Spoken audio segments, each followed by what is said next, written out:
Triple meurtre dans un hôtel de Sète, 2 hommes et une femme abattus de plusieurs balles dans la tête. Des milliers de manifestants au mur de Berlin à 3 jours du 25e anniversaire de la construction du mur. La guerre des spaghettis, c'est fini. Les États-Unis et la communauté européenne font la paix commerciale. Le Brésilien Nelson Piquet, vainqueur du Grand Prix de Hongrie, le Britannique Mansell conforte son avance pour le championnat du monde. Aujourd'hui, dimanche 10 août, 506 jours de détention au Liban pour Marcel Carton et Marcel Fontaine, 445 jours pour Jean-Paul Kaufmann et Michel Seurat, 155 jours pour Aurel Cornéa et Jean-Louis Normandin d'Antenne 2 et 95 jours pour Camille Sontag. Il y a toujours 7 otages français au Liban. Madame, mademoiselle, monsieur, bonsoir. Imaginez la surprise des policiers ce matin sur les Champs-Élysées. Ils interdisaient toute circulation sur l'avenue pour les besoins d'un tournage de la candidature de Paris aux Jeux Olympiques de 1992. Et puis soudain, un avion de tourisme s'est posé sous leur nez. C'est totalement interdit, mais c'est un exploit. Claude Crespo et Jacques Gérard. Pas un pneu, pas une semelle ce matin. Désert les champs? Presque. Que personne ne traverse derrière, s'il vous plaît. Et ces gens de cinéma étaient là pour réaliser un film sur Paris, capitale olympique. Au générique, vous l'avez tous reconnu, Guy Drut, médaille d'or à Montréal, c'était il y a 10 ans. Tout cela était prévu de longue date, avec force autorisation. L'inédit, ce fut ce monomoteur qui ne résista pas à l'idée d'utiliser les centaines de mètres de macadam comme piste d'atterrissage. Son pilote a agi sciemment. Il voulait attirer l'attention sur son aventure. Il y a quelque temps, ce quinquagénaire fougueux fut emprisonné au Maroc durant 24 heures. On l'avait pris pour un espion. Aujourd'hui, on s'est contenté de le prendre pour un petit malin. À la clé, il risque de se voir enlever sa licence française. Peu lui chaud, il en a 2 autres. En tout cas, pour la candidature de Paris pour 92, avec ou sans exploit aéronautique, réponse à Lausanne le 17 octobre prochain. C'est un véritable carnage que les policiers ont découvert dans un hôtel de Sète. 2 hommes et une femme tués de plusieurs balles dans la tête. Jusqu'à présent, les enquêteurs se montrent très discrets sur cette affaire. Patrice Velay. C'est dans l'une de ces chambres, cette nuit, que le directeur de l'hôtel a entendu des éclats de voix, suivis immédiatement par des coups de feu. Il se précipite et découvre un massacre. Dans le couloir, un homme et une femme sont enchaînés, tués de plusieurs balles de gros calibre. Plus loin, dans une chambre, une autre victime, un homme, abattu de la même façon. Pour les enquêteurs, une affaire très délicate. On ne sait pratiquement rien des 3 victimes. Selon le propriétaire de ce petit hôtel, isolé le long du canal du Midi, les 3 personnes se connaissaient et voyageaient toujours ensemble.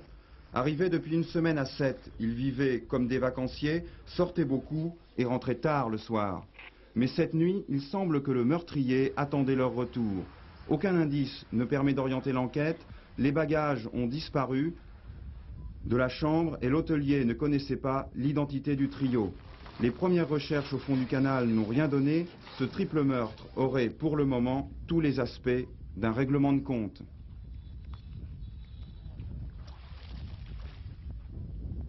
Décidément, les femmes impliquées dans la prise d'otage de la banque Worms facilitent le travail de la police. Car après Martine Pietri, Morgane Miegeville, la complice présumée du faux preneur d'otages, toujours recherché par la police, s'est spontanément présentée aux enquêteurs et elle vient d'être écrouée. François Champé.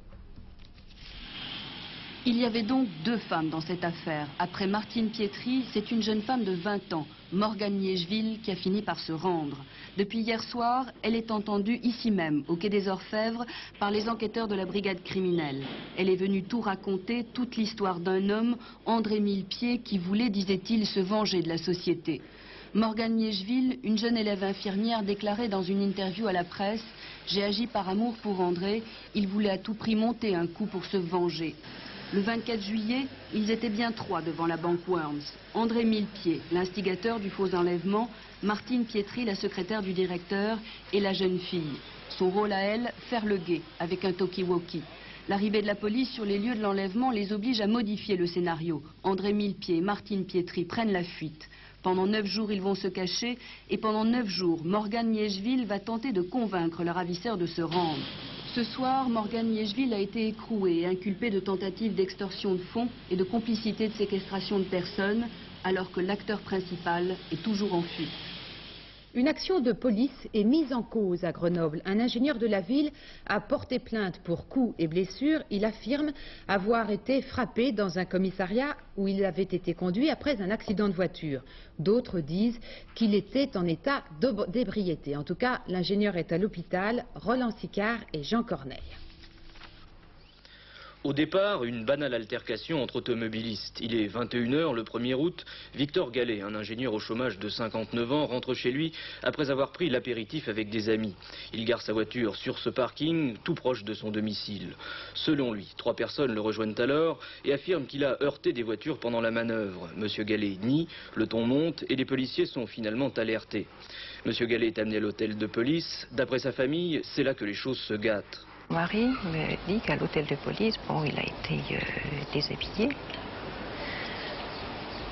On lui a mis les menottes. Il a été frappé. Il a été jeté par terre. Traîné d'une fois-ci c'est d'une cellule, enfin d'un lieu dans un autre. Il a reçu des coups de pied. Il criait beaucoup, il m'a dit qu'il insultait tout le monde. Et il souffrait terriblement, il a beaucoup crié, il a insisté pour qu'on l'emmène à l'hôpital. C'est ce qui a été fait. Monsieur Gallet a été opéré vendredi à l'hôpital de Grenoble pour une perforation de la vessie consécutive, selon ses proches, au coup reçu. Dans son immeuble, les voisins ne s'expliquent pas ce qui a pu se produire. Oh, ben, il est aimable hein, quand on le rencontre. Hein. Il est aimable, il est correct, il est poli. Non, la santé, comment va votre santé, comment ça va, bien. Non, c'est un bon voisin. Aujourd'hui, il n'y avait personne à l'hôtel de police pour fournir la version policière de cette affaire. Seule information, selon le parquet de Grenoble, l'ingénieur était en état d'ivresse au moment où il a été interpellé. Monsieur Gallet, lui, a décidé de saisir la justice. Il vient de porter plainte pour coups et blessures. L'actualité à l'étranger, l'aviation israélienne a bombardé cet après-midi des camps palestiniens au sud du Liban, 6 blessés dont 2 enfants. Le porte-parole militaire israélien a indiqué que les objectifs visés servaient de poste d'attaque contre Israël. Le Liban, toujours avec de violents combats dans les rues de Beyrouth aujourd'hui, entre des miliciens chrétiens dans le secteur chrétien de la capitale. Enfin, ce nouvel avertissement de la djihad islamique qui affirme que la politique des États-Unis n'aidera pas à résoudre le problème des otages. Cette organisation évoque également le sort des otages français. Patricia Coste. La première partie du nouveau communiqué de djihad islamique s'adresse aux Américains et en particulier à George Shultz, le chef de la diplomatie des États-Unis, qui vient de traiter les ravisseurs de criminels et d'assassins. Réponse lui sera donnée prochainement par les otages eux-mêmes, déclare djihad islamique. Terry Waite, intermédiaire pour les Américains dans cette affaire, qui avait tenté de corriger les mauvais effets des propos de George Shultz en lançant un appel au dialogue avec les ravisseurs, se voit accusé de chercher la publicité. C'est pourtant Terry Waite qui avait contribué à la récente libération du père Jenko. La deuxième partie du communiqué concerne les otages français. Ils ne seront relâchés que si les prisonniers proches du djihad islamique, détenus en Europe, en Israël ou dans certains pays arabes, sont libérés. La France en détient, le Koweït aussi, pays sur qui les États-Unis peuvent faire pression. Le sort des 4 Français directement détenus par djihad islamique et celui de nos 2 collègues de Camille Sontag paraît donc aujourd'hui lié aux Américains. Et comme à chaque surenchère, djihad islamique annonce la maladie de l'un d'eux, Terry Anderson serait alité. Le président Reagan appelle les pays de l'Est à abattre le mur de Berlin. Sa démolition, dit-il, serait un pas substantiel dans l'amélioration des relations Est-Ouest. À 3 jours du 25e anniversaire de la construction du mur, c'était le 13 août 1961, des manifestations, des défilés de protestation rassemblaient quelques milliers de personnes ce week-end. Le reportage d'Hervé Brusini. Prouver par tous les moyens qu'on ne se résigne pas. Certains osaient jouer les équilibristes sur ce béton qui sépare les deux Allemagnes. Cela déchirait un drapeau de la RDA, pendant que 200 autres essayaient de franchir la frontière au fameux poste Checkpoint Charlie. Une tentative bien vite stoppée par un cordon militaire. Slogan de tous ces manifestants, ici côté ouest, un mur peut diviser des familles, pas une nation. De l'autre côté, à l'est, l'agence officielle d'information titrait « Cette manifestation, une grosse faillite. 15 000 personnes étaient attendues, 4 000 seulement ont répondu à l'appel des jeunes chrétiens démocrates. » Il y a 25 ans, ici même, un enfant suppliait. Il voulait qu'on lui laisse franchir ce qui allait devenir le mur de Berlin. Les États-Unis et la communauté européenne viennent d'enterrer la hache de la guerre des spaghettis. En effet, un armistice a été signé aujourd'hui à Bruxelles. Il permettra la levée des restrictions commerciales sur les pâtes. D'autres produits sont concernés. Ève Mété. Enfin, un coup d'arrêt à la guerre commerciale États-Unis-CE. L'accord signé ce matin à Bruxelles clôture au moins une bataille commencée l'année dernière à coups de spaghettis et de citron. Au mois de juin 1985, le président Reagan bloquait les importations de pâtes alimentaires européennes. Ceci pour protester contre les avantages commerciaux accordés par la CE à plusieurs pays du sud de la Méditerranée. Des accords qui, selon lui, lésaient les exportateurs américains d'agrumes. Œil pour œil, dent pour dent, la CE relevait aussitôt ses tarifs douaniers contre les noix et les citrons américains. Selon Willy de Clercq, le commissaire européen qui a mené les négociations, les États-Unis ont consenti aujourd'hui à reconnaître les liens privilégiés de la CE avec les pays de la Méditerranée. Il semble que la CE, de son côté, ait accepté d'abaisser les barrières douanières sur les produits américains. La paix est donc signée, du moins pour le moment. La politique française est cette nouvelle dans l'affaire du carrefour du développement. Christian Nucci, l'ancien ministre de la coopération, demandera la levée de son immunité parlementaire si celle-ci est une entrave au bon déroulement de la justice, c'est ce qu'il indique lui-même. Cette affaire, en tout cas, avait une nouvelle fois relancé la polémique sur le financement des partis politiques. Eh bien, selon une enquête réalisée par une association, Perspective 2000, la plupart des hommes politiques français sont favorables à une législation pour le financement des partis, parmi eux Valéry Giscard d'Estaing et Michel Rocard. À en croire l'hebdomadaire Le Point, ce week-end, les Français ont échappé de peu à une élection présidentielle anticipée. C'était après le refus du président de la République de signer l'ordonnance de privatisation. Cette éventualité aurait été discutée au téléphone entre le président de la République et le Premier ministre. Que les présidentielles soient anticipées ou pas, François Léotard, lui, est prêt. Il l'a dit au micro de Radio Monte-Carlo. Il a déclaré qu'il serait présent directement ou indirectement à ces élections présidentielles. Il faut, explique le ministre de la Culture, qu'une génération nouvelle exprime une politique fondée sur la liberté. Interrogé sur le rôle du Conseil constitutionnel, François Léotard a dit que le ministre de la Justice avait eu raison de soulever cette question. Pour le Conseil constitutionnel, il se passe quelque chose actuellement en France, qui est la chose suivante. Le Parlement légifère en tenant compte ou en prenant en compte, dans son travail de législateur, des réflexions ou des décisions préalables du Conseil constitutionnel, préalables ou à venir. Et il y a quelque chose qui est très nouveau en fait, et qui se développe petit à petit, c'est-à-dire que le législateur légifère sous l'ombre portée du Conseil constitutionnel. J'en prends un exemple, c'est dans la loi que j'ai été amené à développer et à défendre devant le Parlement, où nous avons été obligés, nous avons tenu, et ça a été une réflexion commune de la majorité et du gouvernement, de retirer certains éléments de la loi qui avaient été pris en compte comme auparavant, en fait, dans une autre décision du Conseil constitutionnel, sur un autre texte, mais dans un attendu de cette décision, on faisait mention à la loi qui était en train d'être préparée et discutée. Il y a là, je crois, quelque chose à quoi nous devons faire attention. Nous ne sommes pas en France dans une situation de gouvernement des juges. Il n'y a que les hypocrites comme Tartuffe qui disaient au XVIIe siècle « Cachez ce sein que je ne saurais voir ». Car à la même époque, on le constate aujourd'hui, l'Église encourageait une peinture, disons, nourricière. C'est le thème de la très belle exposition qui se tient actuellement au musée des Beaux-Arts de Caen. Pierre Champetier et Jean-Jacques Ledeuil. Pour tout savoir sur le téton, le petit, le gros, le ferme, le mou, il y a bien entendu la plage. Aux timides, aux pudiques, je conseillerais plutôt le musée de Caen, Calvados, où chacun pourra se réjouir l'œil en gardant bonne conscience et avec la bénédiction de la religion. D'ordinaire, les musées laissent le visiteur sur sa faim. Quelques Vénus, quelques baigneuses par-ci par-là. Rien à voir avec le repas plantureux que nous offre cette exposition consacrée à l'allégorie de la charité au XVIIe siècle. Autant de tableaux, autant de chemises ouvertes.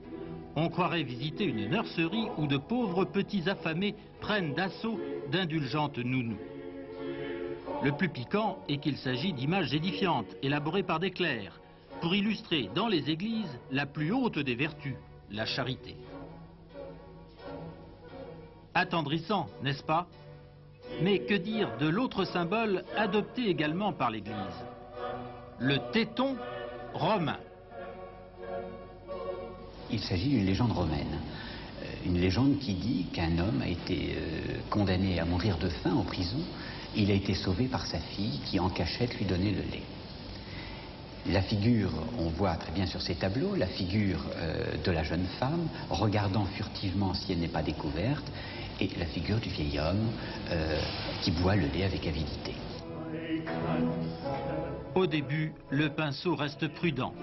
Le vieux papa ferme les yeux. Du bout des lèvres, il chipote le sein qui lui apporte la vie. Elle, bonne fille, fait ce qu'elle peut pour sauver les apparences de la pudeur. Lève les yeux au ciel, pousse des soupirs à fendre l'âme. On ne peut aller plus loin dans le pathétique et l'élévation des sentiments. Mais le pinceau s'émancipe. Le vieillard devient solide gaillard. Les yeux s'allument, les mains étreignent. La goulée est avalée avec gourmandise. Le rouge monte aux joues. Les boucles se mettent à danser au bout des oreilles. Nul doute que l'enfer sera vite pavé de ces bonnes intentions-là. Au XVIIe siècle, la religion était encore la première source d'inspiration des peintres. Au XVIIIe, ils se consacreront plutôt aux bergères et aux marquises. Peut-être parce que Dame Charité s'était dévoyée en ouvrant son corsage à tous les appétits. En tout cas, pour nous maintenant, c'est l'heure du sport et de Stade de Deuxième. Alors, les deux Brésiliens rivaux, Nelson Piquet et Ayrton Senna, nous ont offert un très beau spectacle cet après-midi au cours du Grand Prix de Hongrie de Formule 1. Victoire donc de Nelson Piquet sur Williams Honda. Deuxième, Ayrton Senna sur Lotus Renault. Troisième, le Britannique Mansell sur Williams Honda. Une très belle course, Joe Choupin, et tout de même une déception pour nous Français, la mauvaise performance d'Alain Prost. Je crois que Prost avait été victime dans les tours, pas le tour de chauffe, mais les essais de la voiture juste avant le Grand Prix, et qu'il a eu des problèmes d'allumage et qu'il a été obligé de partir avec le mulet. Vous savez, le mulet, c'est la voiture de rechange. Et après quelques tours sur ce circuit très tourmenté, il s'est arrêté plus de 10 minutes à son stand et il a effectivement perdu la course, cette course-là aujourd'hui. Mais je voudrais vous signaler les bonnes places de Patrick Tambay sur Lola Ford, 7e. Le 8e, c'est Philippe Streff sur Tyrrell Renault. Et le 9e, encore un Français, Philippe Alliot, sur Ligier Renault. Mais les images de ce Grand Prix de Hongrie avec Jean Mamère. 200 000 personnes pour assister à ce premier Grand Prix de Hongrie. Les 20 caméras et les 3 grues de la télévision n'ont pas suffi à les décourager. Rien ne vaut le spectacle grandeur nature. Un départ sans problème pour Ayrton Senna sur sa Lotus Renault, un bon pour Mansell sur Williams Honda, moins bon pour Piquet le deuxième temps et encore moins bon pour les McLaren de Prost et de Rosberg. Rapidement, Ayrton Senna accélère l'allure, il devance Nelson Piquet qui a déjà pris ses distances sur Nigel Mansell et Alain Prost. Le vainqueur se trouve dans ce groupe-là. Rapidement, le combat tourne court. La lutte se résume entre Senna et Piquet. Piquet attaque une première fois à l'extérieur, ça ne marche pas. Une deuxième fois à l'intérieur, ça ne marche toujours pas. Mais la troisième est la bonne. Au bout de la ligne droite, Piquet prend l'intérieur. Senna doit lui abandonner la tête du Grand Prix. Alain Prost, troisième un moment, venu inquiéter Senna, s'arrête sur ennui mécanique. Il perdra beaucoup de temps, la course et peut-être même le titre mondial. Senna, après avoir repris la tête du classement à la faveur d'un changement de pneumatique de Piquet, s'arrête à son tour pour changer les siens. L'on pense qu'il a perdu la première place, mais lorsqu'il reprend la piste, il n'en est rien. Il est toujours en tête, car Nelson Piquet ne fait que son apparition dans la ligne droite des stands. Le suspense pourtant n'est pas terminé, car rapidement Nelson Piquet revient dans les roues de Ayrton Senna et reprend ses assauts incessants. Toujours au même endroit. Une première fois à l'intérieur, mais il freine trop tard et doit laisser repasser Senna. Un tour plus tard, les risques augmentent. L'extérieur cette fois et en dérapage, comme en rallye, c'est vraiment du grand art. La course est terminée, Senna ne rattrapera pas Nelson Piquet malgré tous ses efforts. Piquet remporte donc son deuxième Grand Prix en 15 jours et le troisième de la saison. Il dépasse Prost au championnat du monde et se rapproche un peu plus de son ennemi personnel, Nigel Mansell, son coéquipier chez Williams. C'est la grande opposition avec Mansell. Nous avons le même matériel maintenant. J'étais en opposition avec l'ingénieur en chef, il travaillait de manière très close avec Mansell, mais maintenant je suis en train de rétablir la situation. Mais ce n'est pas la guerre tout de même. Oh si, c'est vraiment la guerre entre nous. La guerre continue dans 8 jours à Zeltweg, en Autriche. Peut-être la passe de 3 pour Nelson Piquet. Et une question, Jo, qui se pose à l'issue de cette course. Alain Prost a-t-il perdu son titre de champion du monde? Non, je ne pense pas. Enfin, il y a du mal de fait, dirons-nous, mais enfin, je ne pense pas. Faisons le point très rapidement. Mansell, 55 points. Senna, 48 points. Piquet, 47 points. Prost, 44. Et après, c'est très loin. 11 points entre Prost et Mansell. Et nous venons de l'apprendre, enfin, nous le savions déjà. Le prochain Grand Prix, c'est le Grand Prix d'Autriche. Et là, croyez-moi, Prost, il connaît bien. Et il est à son aise. Alors un autre Français, Raymond Roche, qui disputait le Grand Prix de Suède, championnat du monde auto en 500 cm3, a terminé 5e. Le vainqueur est l'Américain Lawson sur Yamaha, ce n'est pas une surprise. Il s'est d'ores et déjà assuré du titre mondial 86. Et en motocross, Joe, la victoire du Néerlandais Van der Beek. Oui, et avant d'attaquer le motocross, une petite information aussi en sidecar, toujours en understock. En Suède, la victoire des Français Alain Michel et Jean-Marc Fresque qui reprennent la tête du championnat du monde devant le Britannique Webster qui aujourd'hui a eu des ennuis mécaniques et nous suivrons avec attention ce championnat du monde des sidecars. Eh bien, le cross, c'est du 125 cm3, c'était en Finlande, Marc Maisonneuve. Berck gagne dans le gras. En Finlande, Grand Prix des 125 cm3, comptant pour le titre de champion du monde. Ce n'est pas pour rien qu'on appelle ces motos des abeilles. Malgré la boue qui recouvre les pierres du circuit, le rendant très glissant, les pilotes doivent être toujours à fond, d'où le bruit d'un essaim. À ce petit jeu, les meilleurs sont hollandais et italiens. Aujourd'hui, c'est John Van der Berg qui l'a emporté devant son compatriote Dave Strigboos. Deux Hollandais, tout près l'un de l'autre et qui se battent pour la victoire finale. Strigboos, distancé par Van der Berg, n'est pourtant pas inquiet pour la suite du championnat. C'est difficile, mais je pense que c'est toujours possible. 11 petits points seulement nous séparent. En seconde manche, Van der Berg a montré qu'il est le plus fin pilote du monde dans la boue. Terminant avec la même avance qu'au cours de la première manche, il est devant l'inévitable Strigboos. Il est tellement à l'aise qu'il est un des seuls à pouvoir sauter les doubles bosses d'un seul trait.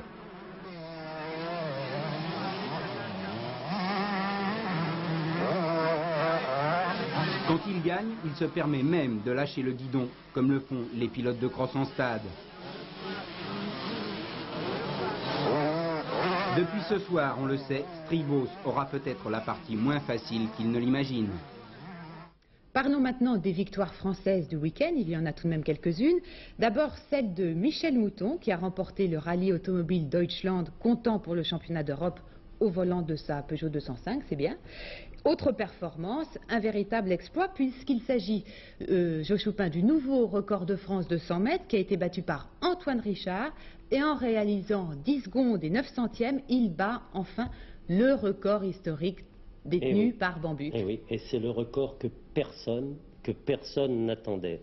Pensez-vous, ce record de Bambuc en septembre 1968 à Mexico, à plus de 2200 mètres d'altitude, et hier, Antoine Richard, c'est plus un tout jeune, mais c'est un travailleur acharné, a réussi 10 secondes 9 centièmes.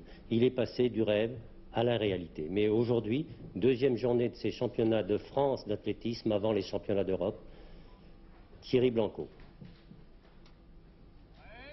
Pour commencer, la finale du 100 mètres haies féminin, avec à la clé 3 places pour Stuttgart, 3 places mais surtout 4 prétendantes. Laurence Eloi, Anne Picrot, Monique Evangépé et Florence Coll. Superbe sprint de Laurence Eloi, la ligne numéro 5 en bleu, qui s'impose au finish devant Anne Picrot, Monique Evangépé et Florence Coll, 4e.